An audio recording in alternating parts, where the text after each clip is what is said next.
Hi നമസ്കാരം, dream മീഡിയയിലേക്ക് സ്വാഗതം. ഇന്ന് നമ്മളുള്ളത് തൃപ്പൂണിത്തുറയിലാണ്. വർഷങ്ങളായിട്ട് ലൈറ്റ് ആൻഡ് സൗണ്ട് രംഗത്ത് പ്രഗത്ഭരായ ഒരു വ്യക്തിയെയാണ് നമ്മൾ പരിചയപ്പെടാൻ വേണ്ടി പോകുന്നത്. വേറെ ആരുമല്ല, Sabu light and sound. Hi. Hi. എന്തൊക്കെയുണ്ട് വിശേഷം? നല്ല വിശേഷങ്ങൾ. സാബു, നമ്മുടെ ഈ ഒരു സ്ഥാപനം ഈ സാബു ലൈറ്റ് ആൻഡ് സൗണ്ട്, സാബുവിൻ്റെ പേരിൽ തന്നെയാണ് ഈ ലൈറ്റ് ആൻഡ് സൗണ്ടും അല്ലേ? അതെ. ഇത് എവിടെയാണ് ശരിക്കും? തൃപ്പൂണിത്തുറയിൽ എവിടെയായിട്ടാണ് നമ്മുടെ ഓഫീസ്? ശരിക്കും സാബു എന്ന് പറഞ്ഞാൽ അച്ഛൻ്റെ പേരാണ് സാബു. ആണോ? അതെ, അച്ഛൻ്റെ പേരിൽ ഞാൻ ജനിക്കണേക്കാൾ മുമ്പ് തുടങ്ങിയ ഒരു സ്ഥാപനമാണ്. ഉദിയൻപേരൂര്, തൃപ്പൂണിത്തുറ അടുത്ത് ഉദിയൻപേരൂർ പഞ്ചായത്തിൽ ഉദിയൻപേരൂർ സ്ഥലത്താണ് നമ്മുടെ സ്ഥാപനം നിലനിൽക്കുന്നത്. അതിനുശേഷം അച്ഛൻ തൃപ്പൂണിത്തുറയിലെ വർക്കുകളായിട്ട് ബന്ധപ്പെട്ട്, പാർട്ടി വർക്കുകളൊക്കെ ആയിട്ട് ബന്ധപ്പെട്ട് അച്ഛന് ഓട്ടോറിക്ഷ ഓടിക്കുമായിരുന്നു. അച്ഛൻ ഫസ്റ്റ് അച്ഛൻ്റെ ഓട്ടോറിക്ഷ ആയിരുന്നു. അതെ അതെ. അപ്പോൾ ഓട്ടോറിക്ഷ ഓടിക്കലും അതിൻ്റെ ഒപ്പം അനൗൺസ്മെന്റുകൾ നടത്തുകയും അങ്ങനെ ജാഥകൾക്കൊക്കെ പങ്കെടുക്കുകയും പിന്നെ പാർട്ടി ജാഥകൾ, ഈ വഴിയോര നാടകങ്ങൾ, അതിൻ്റെ ഒപ്പം അച്ഛൻ ക്യാപ്റ്റനായിട്ടൊക്കെ പോയ ചരിത്രമുണ്ട്. അങ്ങനെ പല ടി കെ രാമകൃഷ്ണ സഖാവ് മറ്റേ കോട്ടയത്ത് ഇലക്ഷൻ നിന്നപ്പോൾ ഒക്കെ അച്ഛനായിരുന്നു ആ കലാജാഥയുടെ ക്യാപ്റ്റൻ അച്ഛനായിരുന്നു. അപ്പോൾ ആ രീതിക്കാണ് അച്ഛൻ തൃപ്പൂണിത്തുറയിലേക്ക് ഉദയംപേരൂർ തുടങ്ങിയ ശേഷം തൃപ്പൂണിത്തുറയിലേക്ക് നമ്മൾ മാറുന്നത്. ശരിക്കും ഉദയംപേരൂരായിരുന്നു നിങ്ങൾ? അതെ, Sabu light and sound Udayamperoor എന്നാണ് ഇപ്പോഴും അറിയപ്പെടുന്നത്. സാബു, ഈ സ്ഥാപനം സ്റ്റാർട്ട് ചെയ്തിട്ട് എത്ര വർഷമായി? നമ്മൾ ശരിക്കും പറഞ്ഞാൽ എൻ്റെ പ്രായത്തിനേക്കാളും കൂടുതലായിരിക്കാം. ഞാൻ ജനിക്കുന്നേക്കാൾ മുമ്പ് അച്ഛൻ തുടങ്ങിയ സ്ഥാപനമാണ് സാബു ലൈറ്റ് ആൻഡ് സൗണ്ട്. അച്ഛൻ്റെ പേരിൽ തന്നെ ഇങ്ങനെ ഒരു ഫസ്റ്റ് എങ്ങനെയായിരുന്നു ഈ ഒരു ലൈറ്റ് ആൻഡ് സൗണ്ടിലേക്ക് വരാനായിട്ടുള്ള ഒരു? അച്ഛൻ്റെ അമ്മാവൻ ആണ് ആദ്യമായിട്ട് അച്ഛന് 2 കോളാമ്പിയും ഒരു 60-ൻ്റെ ആംപ്ലിഫയർ. 60-ൻ്റെ ആംപ്ലിഫയർ ആണ് ഏറ്റവും വലിയ ആംപ്ലിഫയർ. അച്ഛൻ്റെ അമ്മാവനാണ് ആദ്യമായിട്ട് അന്നത്തെ വലിയ തുക. അന്നത്തെ ഒരു ശരിക്കും പറഞ്ഞ കോളാമ്പി മൈക്കാണ്. അതെ, കോളാമ്പി മൈക്ക്. അങ്ങനെ സ്പീക്കറൊന്നും ഇല്ലല്ലോ. അതെ അതെ അതെ. അപ്പോൾ ആ കോളാമ്പി മൈക്ക് സൈക്കിളിൽ കെട്ടിവെച്ചുകൊണ്ടാണ് അന്നത്തെ കാൽനട ജാഥകളൊക്കെ നടന്നത്. അങ്ങനെയായിരുന്നു. അച്ഛൻ അങ്ങനെ സൈക്കിളിൽ തള്ളി നടന്നാണ് ഇത് സ്റ്റാർട്ട് ചെയ്തത്. അപ്പോൾ അങ്ങനെ സ്റ്റാർട്ട് ചെയ്ത സ്ഥാപനമാണ്. പിന്നീട് തൃപ്പൂണിത്തുറയിലേക്ക് നമ്മുടെ മുനിസിപ്പാലിറ്റിയുടെ ഒരു ഷോപ്പിംഗ് കോംപ്ലക്സ് വരികയും അവിടെ ഒരു നമ്മളൊരു ഷോപ്പ്, ചെറിയൊരു സ്ഥാപനം സ്റ്റാർട്ട് ചെയ്തത്. സാബു, നമ്മളിപ്പോൾ ഈ സാബു ലൈറ്റ് ആൻഡ് സൗണ്ടിൽ എന്തൊക്കെയാണ് നമ്മൾക്ക് കസ്റ്റമേഴ്സ് കൊടുക്കാൻ പറ്റുന്നത്? അതായത് ഈവൻസിനാണെങ്കിലും കല്യാണ ഫംഗ്ഷൻ ആണെങ്കിലും എന്തിനാണെങ്കിലും നമ്മൾ സൗണ്ട് ലൈറ്റ് ഇല്ലാണ്ട് ഒരു ഫംഗ്ഷനും ഇല്ലല്ലോ അല്ലേ? പ്രത്യേകിച്ച് ഇപ്പോഴത്തെ ഒരു ജനറേഷൻ. അതെ അതെ അല്ലേ. ഇപ്പോൾ എന്ത് പരിപാടിയാണെങ്കിലും ലൈറ്റ് ആൻഡ് സൗണ്ട് ആയിട്ട് ബന്ധപ്പെട്ട എല്ലാ കാര്യങ്ങളും, അതായത് ഫാൻ ഉൾപ്പെടെ എല്ലാ ഐറ്റംസും ആ വെണ്ടർ ചോദിക്കുന്ന എല്ലാ സാധനങ്ങളും കൊടുക്കാനുള്ള ഒരു സംവിധാനം നമുക്ക് നിലവിൽ ഇപ്പോൾ ഉണ്ട്. നമ്മൾക്ക് എത്ര വാട്ട്സ് വരെ നമ്മൾ അവൈലബിൾ ആണ്? നിലവിൽ നമ്മൾ അത് 1 ലക്ഷം വാട്ട്സ് വരെ നമ്മൾ മീറ്റിങ്ങുകൾ ആണ് കൂടുതൽ നമ്മൾ ചെയ്യുന്നത്. ഗാനമേളകൾ ചെയ്യാറുണ്ടെങ്കിലും മീറ്റിങ്ങുകളാണ് കൂടുതൽ നമ്മൾ ചെയ്യുന്നത്. ഇപ്പോൾ ലക്ഷദ്വീപിൽ ഇപ്പോൾ കഴിഞ്ഞ മാസം നമുക്ക് വൈസ് പ്രസിഡന്റ് പരിപാടി, അതിന് മുമ്പ് പ്രസിഡന്റ് വന്ന പരിപാടി, അതൊക്കെ നമ്മളാണ് അവിടുത്തെ ഒരു കോൺട്രാക്ടർ വർക്ക് മുഖേന നമ്മൾ ചെയ്തിരുന്നു. അങ്ങനെ മീറ്റിങ്ങുകളാണ്. അതാണ് നമ്മൾ കുറച്ചും കൂടി. അപ്പം നമ്മുടെ എല്ലാ സാധനങ്ങളും അതിൽ ഉപയോഗപ്പെടും. ഫാനാണെങ്കിലും ലൈറ്റ് ആണെങ്കിലും പണിക്കാരും എല്ലാവരും നമുക്ക് അതിൽ ഉപയോഗപ്പെടും. തീർച്ചയായിട്ടും. അല്ല, അത് ഉദ്ദേശിച്ചിട്ടാണല്ലോ നമ്മൾ ഇപ്പോൾ LED വാൾസ്, അതിൽ ഔട്ട്ഡോറും ഉണ്ടാവും, ഇൻഡോറും ഉണ്ട് അല്ലേ? അപ്പം നമ്മൾ കൂടുതലും ഇപ്പം ഇത്രയും വർഷങ്ങളായില്ലേ, അതായത് ഇപ്പോൾ നിങ്ങൾ ഇപ്പം എത്ര വയസ്സായിട്ടുണ്ടാവും? ഇപ്പോൾ 46 വയസ്സ്. 50 വയസ്സായിക്കോട്ടെ. 50 വർഷമായി നമ്മുടെ ഈ Sabu light and sound startup ചെയ്ത് അല്ലേ? ഇത്രയും വർഷത്തെ ഒരു എക്സ്പീരിയൻസ് വെച്ചിട്ട് കസ്റ്റമേഴ്സിന്റെ ഫീഡ്ബാക്ക് എന്താണ്? കസ്റ്റമേഴ്സ് എപ്പോഴും കസ്റ്റമേഴ്സിന് നമ്മൾ കീഴ്പ്പെട്ടിരിക്കണം എന്നൊരു ചിന്തയാണ് എനിക്കുള്ളത്. കാരണം അവർ തന്നെ തുകയ്ക്ക് അവർക്ക് അതിന് ഇരട്ടി അവർക്ക് ആ മൂല്യം കൊടുക്കുക, അതാണ്. എന്നാൽ മാത്രമേ നമുക്ക് അടുത്തൊരു വർക്കിലേക്ക് പോകാൻ പറ്റുള്ളൂ. അപ്പോൾ 1 ലക്ഷം രൂപയുടെ ഒരു വർക്ക് നമ്മൾ എടുക്കുകയാണെങ്കിൽ അവർക്ക് നന്നായിട്ട് അത് ചെയ്ത് മനസ്സിന് ഇഷ്ടപ്പെടുന്ന രീതിയിൽ അവർ നമുക്ക് ആ പൈസ തരണം. അതാണ് നമ്മുടെ ഒരു പോളിസി. അതെ, അതായത് നമ്മൾ ചെയ്യുന്ന ക്വാളിറ്റി. അതെ അതെ, ക്വാളിറ്റി മെയിൻറ്റെയിൻ. അതാണ് നമ്മളുടെ സാബു ലൈറ്റ് ആൻഡ് സൗണ്ട് അല്ലേ? നമ്മൾ ആ ചെയ്യുന്ന വർക്കിനോട് നമ്മൾ ആത്മാർത്ഥ. അതെ, തീർച്ചയായും അല്ലേ? നമ്മൾ പൈസ പിന്നത്തെ ഘടകമാണ്. പിന്നെ അത് രണ്ടാമത്തെ ഘടകമാണ് പൈസ. ആദ്യത്തെ ഘടകം വർക്ക് തന്നെയാണ്. വർക്ക് അവർക്ക് ഇഷ്ടപ്പെടുന്ന രീതിയിൽ വർക്ക് നടത്തുക, അവർ സന്തോഷത്തോടെ പൈസ തരിക. ഇപ്പൊ നമ്മളിപ്പോ എന്തൊക്കെ ഫംഗ്ഷനാണ് നമ്മൾ ഇതിനകത്ത് ഇപ്പോൾ കൂടുതലും നമ്മൾ ഫോക്കസ് ചെയ്യുന്നത്? പ്രധാനമായിട്ടും നമ്മൾ ഞാൻ പറഞ്ഞില്ലേ മീറ്റിങ്ങുകൾ, പാർട്ടി മീറ്റിങ്ങുകൾ, സമ്മേളനങ്ങളൊക്കെയാണ് ഞാൻ. പിന്നെ എക്സിബിഷൻസ് ഉണ്ട്, ഒരുപാട് എക്സിബിഷൻസ്. കോഴിക്കോട് ഇപ്പോൾ പാർട്ടി കോൺഗ്രസിൻ്റെ വർക്ക് കഴിഞ്ഞ കണ്ണൂർ വർക്കിന് ഇലുമിനേഷൻ സബ് നമ്മളായിരുന്നു. അപ്പോൾ മധുരയിലും അടുത്ത പാർട്ടി കോൺഗ്രസ് വരുമ്പോഴത്തേക്കും നമുക്ക് ഒരു മധുരയിലുണ്ട് ഒരു സബ് വർക്ക് നമുക്കുണ്ട്. സബ്ബാണ് മൊത്തം കോൺട്രാക്ട്, മൊത്തം ഒരു ടീം എടുത്തിട്ട് തരുമായിരുന്നു. അതെ, ടീം വർക്കാണ് തീർച്ചയായിട്ടും. ലൈറ്റ് ആൻഡ് സൗണ്ടും അവരുടെ ഒരു ഗാനമേളയാണെങ്കിലും അത് ഒരു ടീം വർക്കാണല്ലോ. സൗണ്ടും പാട്ടും എല്ലാം കൂടി ചേരുമ്പോൾ ഉണ്ടാവുന്ന ഒരു വ്യക്തിയുടെ അടുത്ത് ഉണ്ടാവൂലല്ലോ ഇത്രയും ഐറ്റംസ്. അതായത് അവർക്ക് ഒരു പ്രത്യേക ബ്രാൻഡഡ് ഐറ്റംസ് ഉണ്ട്. ഇപ്പോ ഒരു ഗാനമേളക്ക് എന്ന് വെച്ചിട്ടുണ്ടെങ്കിൽ അവർക്ക് ബ്രാൻഡഡ് ആണ്. ഇന്ന് JBL ആണെങ്കിൽ JBL തന്നെ വേണം അല്ലേ? അതെ അതെ അതെ. അങ്ങനെയുള്ള ഓരോ പ്രഗത്ഭരായ ഗായകന്മാർക്ക് അങ്ങനത്തെ ഒരു ചൂസ് ചെയ്തിട്ടാണ് അവർ പോകുന്നത്. അപ്പൊ നമ്മുടെ അടുത്ത് ഈ ഇത്രയും ക്വാണ്ടിറ്റി ഇല്ലെങ്കിലും മറ്റുള്ളവരാണ് നമ്മളൊരു അല്ലേ സഹായിക്കും. നിങ്ങൾക്കൊരു അസോസിയേഷൻ ഉണ്ടോ? അസോസിയേഷൻ ഉണ്ട്. നമ്മുടെ LSWA, light and sound welfare association of Kerala എന്നാണ്. കേരളത്തിൽ എല്ലായിടത്തും എല്ലാം നിയോജകമണ്ഡല അടിസ്ഥാനത്തിലും അസോസിയേഷൻ നിലനിൽക്കുന്നുണ്ട്. തൃപ്പൂണിത്തുറയിൽ ഞാനാണ് എൻ്റെ സെക്രട്ടറി. തൃപ്പൂണിത്തുറയിൽ നല്ല രീതിയിലാണ് പ്രവർത്തനം നടക്കുന്നത്. ആദ്യം ഞാൻ 3 ടേമായിട്ട് ഇപ്പോൾ സെക്രട്ടറിയാണ്. ആദ്യത്തെ ടൈമിൽ ഞാൻ നമ്മുടെ സ്വന്തമായിട്ട് അസോസിയേഷൻ ഓഫീസ് വാങ്ങിച്ചു. രണ്ടാമത്തെ ടൈമിൽ നമ്മൾ ഒരു ബുക്ക് സാധാരണക്കാരായ മൈക്കുകാർക്ക് വായിച്ച് മനസ്സിലാക്കാൻ വേണ്ടി സൗണ്ടിനെ പറ്റി, സൗണ്ടിൻ്റെ പ്രധാന ഘടകങ്ങൾ, അതായത് ബോക്സ്, മിക്സർ, മൈക്രോഫോണുകൾ, അങ്ങനെ വിവിധങ്ങളായ 10-14 ഘടകങ്ങൾ സൗണ്ട് സിസ്റ്റം ഉപയോഗിക്കുന്ന. അതായത് നമ്മളൊരു ലേണേഴ്സിന് ഉപയോഗിക്കാൻ നേരത്ത് നമ്മൾ എന്താ ചെയ്യണം? നമ്മളൊരു ബുക്ക് ഉണ്ടാവുമല്ലോ അല്ലേ? അതേപോലെ തന്നെ ഇതിലുണ്ട്. അതെ അതെ, ബുക്കുകൾ ഇഷ്ടംമാതിരി ഉണ്ട്. അല്ല, നമ്മളിത് ഫസ്റ്റ് ടൈമിനാണ് ഇങ്ങനത്തെ ഒരു സംഭവം. ആദ്യമായിട്ട് കേരളത്തിൽ തന്നെ ആദ്യമായിട്ടാണ്, കേരളത്തിലല്ല സൗണ്ട് സിസ്റ്റം മേഖലയിൽ തന്നെ ആദ്യമായിട്ടാണ് മലയാളത്തിലൊരു ബുക്ക് ഇറങ്ങുന്നത്. അല്ല, താങ്കളാണ് അതിന്റെ. അതാണ്, ഞാനത് ഒരു ബുക്ക് നമ്മൾ മലയാളത്തിലേക്ക് തർജ്ജിമ ചെയ്ത് നമ്മുടെ ലൈറ്റ് ആൻഡ് സൗണ്ടിന്റെ പേരിലേക്ക് ഇറക്കുകയും ചെയ്തത്. അത് എത്ര നാളായി? അത് കഴിഞ്ഞ നമ്മുടെ ഈ കൊച്ചിൻ എക്സ്പോയുടെ 2022 കൊച്ചിൻ എക്സ്പോയിൽ ഗിന്നസ് പക്രു ആണ് അത് ഇനാഗ്രേറ്റ് ചെയ്തത്.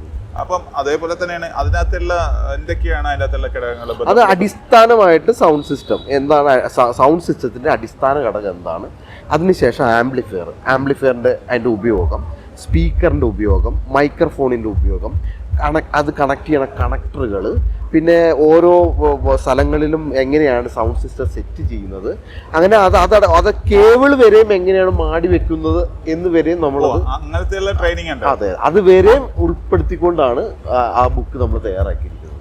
പക്ഷെ അങ്ങനെ ഒരു ആശയം താങ്കൾക്ക് അങ്ങനെ അത് അസോസിയേഷനായിട്ട് ബന്ധപ്പെട്ട് എങ്ങനെയൊക്കെ നമുക്ക് എടുക്കാൻ പറ്റും, ആ ചിന്തയാണ് നമ്മൾ അതിലേക്ക് വന്നത്. പിന്നെ കൊറോണ സമയത്ത് സമയം കിട്ടി. അപ്പൊ അങ്ങനെയാണ് ഇങ്ങനെ ഒരു ആശയത്തിലേക്ക് വന്നത് അല്ലേ? സജീവേ, നമ്മള് സാബു എന്നും പറഞ്ഞാണ് സജീവനെ എല്ലാവരും എന്നെ അങ്ങനെ വിളിക്കുന്നത്. സാബു എന്ന് വിളിക്കുന്നത്. അല്ല, സജീവ് എന്നാണ് പേര്. സജീവ് എന്നാണ് പേര്. കാരണം സാബു എന്ന് അറിയപ്പെടുന്നത്. അതെ അതെ, സാബു എന്നാണ് എല്ലാവരും വിളിക്കുന്നത്. അല്ല, അത് തന്നെ കിടക്കട്ടെ. ഞാൻ തിരുത്താറില്ല. അതുകൊണ്ട് സാബു എന്ന് വിളിക്കുന്നത്. സാബു. അതെ അതെ.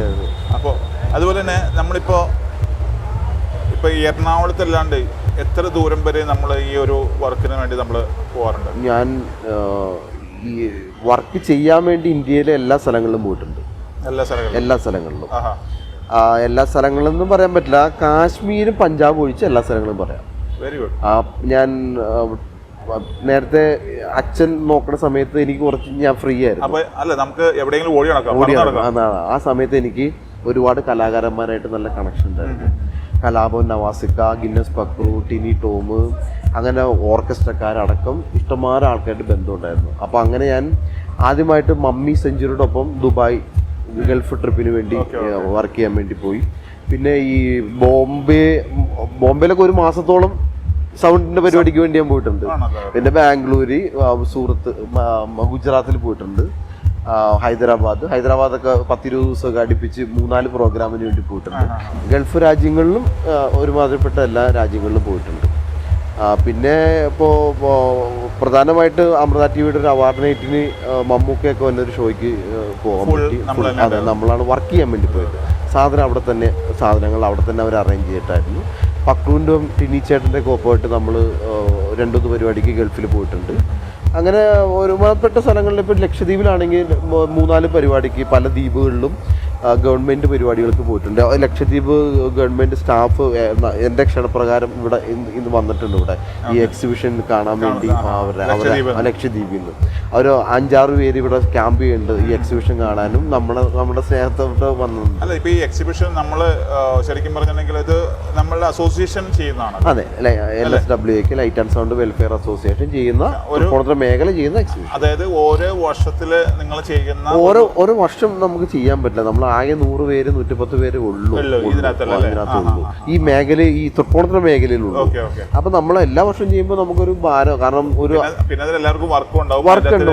അതെ, വർക്ക് ഉണ്ട്. പിന്നെ നമ്മുടെ ബന്ധങ്ങൾ വെച്ചിട്ട് സ്റ്റാളുകളൊക്കെ പിടിക്കും. പിന്നെ ചില സമയത്തൊക്കെ ഇപ്പൊ തന്നെ നമുക്ക് ആരോട് നമുക്ക് അഡ്വാൻസ് ഒന്നും വാങ്ങിക്കാൻ പറ്റുമോ, എല്ലാം ബന്ധങ്ങളാണ്. അപ്പൊ മുഹൂർത്ത സമയത്ത് പ്രധാനപ്പെട്ട സ്റ്റാളുകളൊക്കെ വിട്ടുപോകുമ്പോഴത്തേക്കും അതുമായിട്ടുള്ള സാമ്പത്തിക പ്രശ്നങ്ങളൊക്കെ ചിലപ്പോൾ വരും. അപ്പോൾ വരുമ്പോഴത്തേക്കും ഇപ്പോൾ സെക്രട്ടറി എന്നുള്ള രീതിയിൽ നമുക്ക് ഒരു മാനസിക സമ്മർദ്ദത്തിൽ നമ്മളാവും. പിന്നെ അതങ്ങനെ നടത്തി പോകുന്നു. പക്ഷെ എന്നാലും ഒരു കുറവും നമ്മൾ വരുത്താറില്ല. കലാകാരന്മാരൊക്കെ ആയിട്ട് കുറച്ച് ബന്ധമുള്ളതുകൊണ്ട് എല്ലാ ദിവസവും കലാപരിപാടികൾ അടക്കം 3 ദിവസം ഉണ്ടെങ്കിൽ ആ 3 ദിവസം പ്രോഗ്രാം കലാപരിപാടികളെല്ലാം ഫ്രീ ആണ്. അവർ ഫ്രീ ആയിട്ട് വന്ന് ചെയ്യുന്നതാണ്. അവർക്ക് എന്തെങ്കിലും ഭക്ഷണം അവർ വരുമ്പോഴത്തേക്കുള്ള ഒരു ബുദ്ധിമുട്ട് നമ്മൾ കണക്കാക്കി എന്തെങ്കിലും അത്രേ ഉള്ളൂ. അതുപോലെ തന്നെ സാബു, നമ്മുടെ ഏതൊരു സ്ഥാപനത്തിന്റെയും മെയിൻ പാർട്ട് എന്ന് വെച്ചിട്ടുണ്ടെങ്കിൽ അവിടുത്തെ സ്റ്റാഫാണ് അല്ലേ? ആ സ്റ്റാഫ് ഉണ്ടെങ്കിൽ നമ്മളും നിലയിൽ അല്ലേ? എത്രത്തോളമാണ് നമ്മുടെ സ്റ്റാഫിന്റെ സപ്പോർട്ട്? സ്റ്റാഫാണ് എല്ലാം ഒരു സ്ഥാപനത്തിന്റെ പ്രധാനപ്പെട്ട ഘടകവും സ്റ്റാഫാണ്. ഇപ്പം നമ്മുടെ ഒരു നിരീക്ഷണം മാത്രമേ അതിലുള്ളൂ, അത്രേ ഉള്ളൂ. സ്റ്റാഫാണ് എല്ലാം. പക്ഷെ എന്നാലും അവരെ നമ്മൾ നിരീക്ഷിച്ചേ പറ്റൂ. അതെ, അല്ല നമ്മൾക്ക് നമ്മുടെ ആ ഒരു ക്വാളിറ്റി ഉണ്ടല്ലോ. അതെ, നമ്മൾ പഠിച്ചിരിക്കണം. അതായത് അച്ഛനായിട്ട് നമ്മൾക്ക് പഠിപ്പിച്ച് തന്നേക്കണം. പിന്നെ പല സ്ഥലങ്ങളിൽ പോയിട്ടുണ്ട്. നമ്മൾ പല രാജ്യങ്ങളിൽ പോയിട്ട് ഓരോ രീതികൾക്കനുസരിച്ചിട്ട് വേണം നമ്മൾ അതിൻ്റെ അകത്ത് ചെയ്യാനും. അതിനകത്ത് കാര്യങ്ങൾ സൗണ്ട് ആണെങ്കിൽ ലൈറ്റ്സ് ആണെങ്കിലും അല്ലേ? ഇപ്പോൾ നമ്മൾ പ്രൊഫഷണലായിട്ട് പോകുമ്പോൾ നമ്മൾ ആ പ്രൊഫഷണൽ ആർട്ടിസ്റ്റുകളുടെ അവരുടെ സൗണ്ടിലും കാര്യങ്ങളും പല കാര്യങ്ങളും ശരിക്കും ഈ പ്രോഗ്രാംസ് കഴിയുന്നവരെ നമുക്കൊരു ടെൻഷൻ. അയ്യോ, നമ്മൾ സത്യം പറഞ്ഞ എയറിലായിരിക്കും. നമ്മൾ എയറിൽ മലയാളത്തിൽ പറഞ്ഞ എയറിലായിരിക്കും. അല്ല, ശരിക്കും പ്രാർത്ഥിച്ചിട്ടായിരിക്കും നമ്മൾ നിൽക്കുന്നത്. പ്രാർത്ഥനയാണ്. അപ്പോൾ വലിയ പരിപാടി ഇപ്പോൾ പ്രധാനപ്പെട്ട ഇപ്പം നമ്മുടെ നാട്ടിൽ നടക്കുന്ന പ്രധാനപ്പെട്ട പരിപാടിയിൽ ഈ മുഖ്യമന്ത്രിയുടെ പരിപാടി വലിയ ടെൻഷൻ അനുഭവിക്കും. നവകേരള സദസ്സ് ഞാൻ തൃക്കാക്കര, പിറവം, തൃപ്പൂണിത്തുറ, മൂവാറ്റുപുഴ 4 സ്ഥലങ്ങളിൽ ചെയ്തു. 4 സ്ഥലങ്ങളിൽ നമ്മൾ അനുഭവിച്ച ആ ഒരു ടെൻഷൻ ഉണ്ട്. ഈ അദ്ദേഹം വന്ന് പ്രസംഗിക്കുമ്പോൾ അനുഭവിച്ച ഒരു ടെൻഷൻ അത് ഭയങ്കര തന്നെ. അത് പുള്ളി അങ്ങ് പ്രോഗ്രാം കഴിഞ്ഞ് ആൾക്കാരൊക്കെ പിരിയുമ്പോൾ നമ്മളൊരു തുള്ളിച്ചാട്ടാണ് അപ്പോഴത്തെ സന്തോഷം. അതെ, അല്ല അതിപ്പോ ഈ പറഞ്ഞ പോലെ സജീവന്റെ ഫേസിൽ അറിയാം. ശരിക്കും പറഞ്ഞാൽ ആ ഒരു നമ്മളെ ഏതാണ്ട് ശ്വാസം പിടിച്ച് നിൽക്കുന്ന അല്ലേ? എന്താണ് പറയാനും വയ്യില്ല നമുക്ക്. ആ ഒരു എന്ത് സംഭവിക്കാം എന്നുള്ള രീതിയിലാണ് നമ്മൾ നിൽക്കുന്നത്. ശരിക്കും അത്രക്ക് അല്ലേ പെർഫെക്റ്റ് ആയിരിക്കണം ശരിക്കും തീർച്ചയായിട്ടും. അല്ല, നമ്മൾ പെർഫെക്റ്റ് എല്ലാം കറക്റ്റ് ആണെങ്കിലും ഏത് സമയത്ത് അതെ ശരിക്കും പറഞ്ഞാൽ അത് നമ്മളെ ഇപ്പൊ ഈ പറഞ്ഞ പോലെ ഇത് ഇലക്ട്രോണിക് സാധനങ്ങളാണ് അല്ലേ? ആ സമയത്താണ് ഒരുപാട് പ്രശ്നങ്ങളുണ്ട്. ഈ പല സ്ഥലങ്ങളിൽ പരിപാടിക്ക് പല പ്രശ്നങ്ങളും ചാനലിൽ കൂടിയൊക്കെ വന്നിട്ടുണ്ട്. അതിപ്പോ ഒന്നാമത്തെ കാര്യം സോഷ്യൽ മീഡിയ ഉള്ളതുകൊണ്ട് പെട്ടെന്ന് അത് ആവും ചെയ്യും. ഇപ്പൊ നമ്മളെ സംബന്ധിച്ചിടത്തോളം നമുക്ക് ഈ വർക്ക് നടത്തുമ്പോഴത്തേക്കും നമ്മളാണ് നടത്തുന്നത് അറിയാണ്ട് നമ്മുടെ നെയിം പ്ലേറ്റ് ആണ്. അപ്പൊ മുഖ്യമന്ത്രിയുടെ പരിപാടിക്ക് ഭൂരിഭാഗം ആൾക്കാർ ഇപ്പൊ നെയിം പ്ലേറ്റ് വെക്കാറില്ല. അവർക്കൊരു പേടിയാ. പക്ഷെ നമ്മൾ വെക്കാറുണ്ട്. കാരണം നമുക്ക് വിശ്വാസമാണ്. അതെ, ആ മുഖ്യമന്ത്രിയുടെ പേടിക്ക് ഭൂരിഭാഗം ഇപ്പൊ ആൾക്കാര് നെയിം പ്ലേറ്റ് വെക്കാറില്ല. കാരണം അവർക്ക് തന്നെ ചില സോഷ്യൽ മീഡിയയിൽ കണ്ടിരുന്നു സംഗതി ഈ പറഞ്ഞ പോലെ മൈക്ക് ഇങ്ങനെ മാറ്റി വെക്കണം. അങ്ങനെ ഒരു അത് അതിനകത്ത് വരുന്ന ചില എന്താ പറയാ അവിടുത്തെ സ്റ്റാഫും നമ്മൾ ആരെയും കുറ്റം പറയുന്നതല്ല. അപ്പോഴത്തെ സൗണ്ടിന് വേണ്ടിയാണ് നമ്മൾ സാധാരണക്കാരെ ചെല്ലുന്ന പോലെ കറക്റ്റ് ചെയ്ത് വെച്ചോടുക്കും സൗണ്ട് കിട്ടാത്തപ്പോ. അങ്ങനെയൊക്കെയുള്ള സംഭവങ്ങളൊക്കെ കണ്ടായിരുന്നു. ഇപ്പൊ അത് പുറത്തു നിന്ന് ആരെങ്കിലും ഇവരുടെ ഈ പ്രോഗ്രാമായിട്ട് ബന്ധപ്പെട്ട ആരെങ്കിലും ചെന്ന് ചെയ്യൂന്ന് പറയേണ്ട ഭാഗമായിട്ട് അവർ അത് നമുക്കറിയാം സംഗതി. നമ്മൾക്ക് ഒരു സ്റ്റേജില് നമുക്ക് കയറണ്ടാത്ത സ്ഥലങ്ങൾ കയറണ്ട എന്നുള്ളത് നമുക്കറിയാം. പക്ഷെ അത് മറ്റുള്ളവർ പറയുമ്പോഴാണല്ലോ നമ്മളത് പ്രോത്സാഹിപ്പിച്ച് നമ്മൾ ആ സ്റ്റേജിൽ കയറി അത് ചെയ്തു പോകും. അപ്പോഴാണ് ഇങ്ങനത്തെയുള്ള സംഭവങ്ങളൊക്കെ. അതുപോലെ തന്നെ ഇപ്പൊ ഈ 50 വർഷമായി ഇത് ബിസിനസ്സായിട്ട് പോകുന്നു, എത്രത്തോളമാണ് ഫാമിലിയുടെ സപ്പോർട്ട്? ഫാമിലിയാണ് എല്ലാം ഇതിന്റെ ഭാഗം. ഫാമിലി സത്യം പറഞ്ഞ സപ്പോർട്ട് ഇല്ലെങ്കിൽ നടക്കൂല. കാരണം നമ്മൾ രാത്രിയും പകലും ഇല്ലാതെ ചെല്ലുമ്പോഴത്തേക്കും നമുക്ക് വേണ്ട കാര്യങ്ങളൊക്കെ ചെയ്യുന്നത് ഫാമിലി അല്ലേ. അപ്പം ഫാമിലി സപ്പോർട്ട് ഇല്ലാതെ ഇത് നടക്കൂല, ഒരിക്കലും നടക്കൂല. ഫാമിലിയാണ് ഫുൾ സപ്പോർട്ടാണ്. കാരണം നമ്മൾ ഇപ്പോൾ ജോലിക്കാരുടെ കാര്യങ്ങൾ, അവരൊരു സ്ഥലത്ത് പോകണം, അവർ അമ്പലത്തിൽ പോകണം, ഇവിടെ അമ്പലത്തിൽ പോകണം എന്നൊക്കെ പറയുമ്പോഴത്തേക്കും അപ്പം ഞാൻ വിചാരിക്കും അപ്പോൾ എൻ്റെ ഫാമിലി എന്നെ എന്തോ ഒരു സപ്പോർട്ട് ചെയ്തിട്ടാണ് ഇത് നടക്കുന്നത്. ഫാമിലിയുടെ സപ്പോർട്ടാണ്. പക്ഷെ വേറെ കാര്യമുണ്ട്, ഇപ്പോൾ സജീവനൊരു പ്രശ്നം എന്ന് വെച്ചിട്ടുണ്ടെങ്കിൽ ഇപ്പൊ ഇത് നൈറ്റും അങ്ങനെയുള്ള സമയങ്ങളിലാണ് നടക്കുന്നത് ഇത് അല്ലേ. ഇത് എല്ലാവരെയും ശരിക്കും ആഘോഷിപ്പിക്കാനായിട്ടും അവരെ കളർഫുൾ ആക്കാനും വേണ്ടിയാണല്ലോ നമ്മൾ ഈ കിടന്ന് പ്രവർത്തിക്കുന്നത് അല്ലേ. പക്ഷെ അതിനെ ശരിക്കും പറഞ്ഞ് ഫാമിലി ആയിട്ട് എവിടെയെങ്കിലും പോകാനായിട്ടും ഞാൻ മാക്സിമം രാത്രികളിൽ സമയം കിട്ടുമ്പോഴത്തേക്കും ഞാൻ ഫാമിലി ആയിട്ട് വെറുതെ കാറെടുത്ത് ഞങ്ങളിങ്ങനെ കറങ്ങും. അപ്പോൾ നമുക്ക് പോകാൻ പറ്റുള്ളൂ, പകലൊന്നും പോകാൻ പറ്റൂല. അപ്പൊ വെറുതെ ഞങ്ങള് ഇപ്പൊ രാത്രി 12 മണിയാണെങ്കിലും ശരി അത് തന്നെ. അല്ല അവർക്ക് വേറെ സന്തോഷം അവർക്കും ഇല്ല. അത് തന്നെ. നമ്മള് തൃപ്പൂണിത്തുറ സൈഡിലാണല്ലോ കൂടുതലും ഉത്സവങ്ങളും കാര്യങ്ങളൊക്കെ ചെയ്യുന്നത് അല്ലേ. ഇവിടുത്തെ വെച്ചിട്ട് വലിയ വർക്കുകളൊക്കെ ഏതൊക്കെയാണ് ചെയ്യാറുള്ളത്? നമ്മൾ പ്രധാനമായിട്ട് നമ്മുടെ അത്തച്ചമയാണ് ഏറ്റവും പ്രധാനപ്പെട്ട ഒരു ഘടകം. അത്തച്ചമയം അച്ഛന്റെ കാലം തൊട്ട് ഇപ്പോഴും അത് നിലനിൽക്കുന്നു, ഇപ്പോഴും അത് നിലനിൽക്കും, ഒരു മാറ്റം ഇല്ലാണ്ട് ഇപ്പോഴും അത്തച്ചമയം നടന്നു പോകും. അത് നമ്മൾ തന്നെയാണ് അത് നടത്തുന്നത്.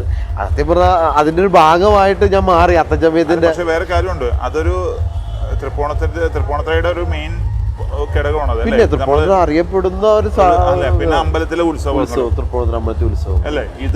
ഇതെല്ലാ കാര്യങ്ങളും സാബു ലൈറ്റ് ആൻഡ് സൗണ്ട് തന്നെയാണ് ആ വർക്ക് ഇപ്പോഴും നിലനിന്ന് കൂടെ അല്ലേ.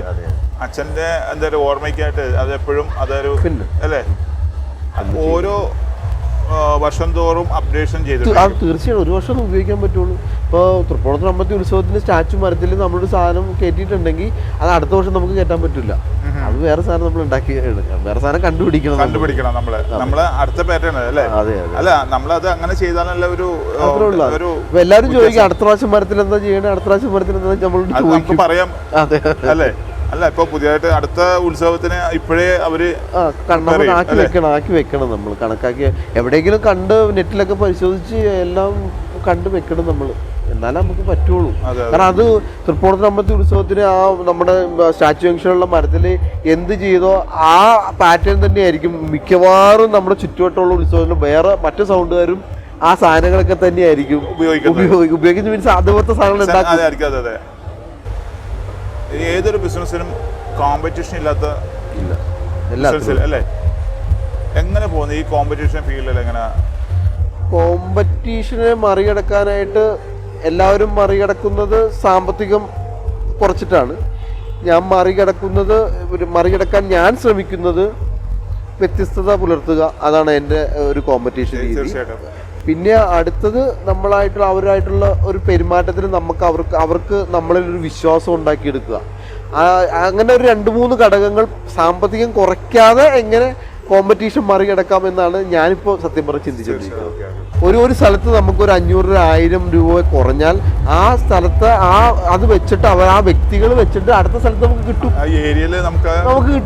കവർ ചെയ്ത് പോകാൻ പറ്റും. അങ്ങനെ ഒരു കാൽക്കുലേഷനാണ് ഞാൻ പോണത്. അല്ല പൂർണ്ണമായിട്ട് ഇപ്പൊ ഇന്ന് ഒരു പരിപാടിക്ക് 1500 രൂപ കിട്ടുള്ളൂ, അത് പോരെന്ന് പറഞ്ഞ് പിന്നെ അവിടെ നമ്മൾ പറഞ്ഞിട്ട് കാര്യമില്ല. അപ്പൊ നമ്മൾ ചിന്തിക്കും 1500 രൂപ കിട്ടുള്ളൂ, അപ്പൊ 2500 ആണ് കിട്ടേണ്ടത്, അപ്പൊ 1000 എങ്ങനെ മറികടക്കാം, ആ രീതി അടുത്ത സ്ഥലത്തേക്ക് പോകുമ്പോൾ നമുക്ക് കിട്ടും. അപ്പോൾ എത്ര നേരം നമ്മൾ സാബു ലൈറ്റ് ആൻഡ് സൗണ്ടിൻ്റെ വിശേഷങ്ങൾ അറിഞ്ഞു. ഇനിയും കൂടുതൽ ബ്രാഞ്ചുകൾ ഉണ്ടാകട്ടെ, എന്താ പറയുക, കൂടുതൽ വർക്കുകൾ ഉണ്ടാകട്ടെ എന്ന് പ്രാർത്ഥിച്ചുകൊണ്ട് നിർത്തുന്നു.